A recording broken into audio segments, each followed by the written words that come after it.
Hi guys, நான் தான் உங்கள் ஜனனி. ஒரு Sunday day in my life பார்க்கலாமா? காலையிலே ரெடி ஆகிட்டு இப்போ எங்கே போகிறேன்னு பார்த்தீங்கன்னா, நானும் என் ஹஸ்பண்டும் நேற்று பாப்பாவுக்கு பர்த்டே. ஸோ அப்போ எங்களால் நேற்று கடைக்கு போய் கிஃப்ட் வாங்க முடியல.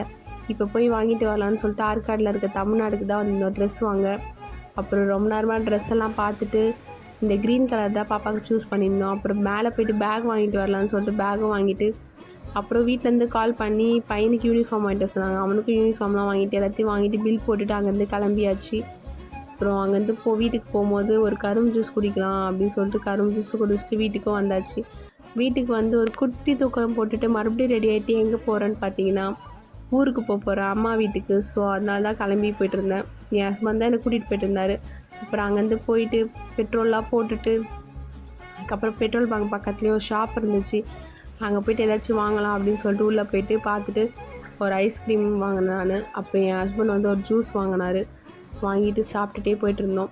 அதுக்கப்புறம் வந்து சாப்பிட்டு முடிச்சதுமே ஒரு இடத்துல ஸ்டாப் பண்ணிவிட்டு என் ஃபேஸெல்லாம் நான் கவர் பண்ணிக்கினேன். ரொம்ப வெயில் தாங்கவே முடியல. அதுக்கப்புறம் அங்கேருந்து கிளம்பி போயிட்டு இப்போ என் ஹஸ்பண்ட் என்னை கூட்டிகிட்டு போயிட்டு ஆர்னியில் வந்து விட்டுட்டு பஸ் ஏற்றி விட்டுட்டு அவர் வந்து வேறு ஒரு வேறு சைட் போகிறாரு. ஸோ என்னை பஸ் ஏற்றி விட்டுட்டு அவர் போயிட்டார். அப்புறம் வீட்டுக்கு கால் பண்ணி என்னை வந்து கூட்டிகிட்டு போக சொன்னேன். அப்புறம் வீட்லேயும் வந்து கூட்டிகிட்டு போயிட்டாங்க. வீட்டுக்கு வந்தாச்சு. ஓகே, இப்படி தான் போச்சு என்னோடய சண்டே. Bye guys.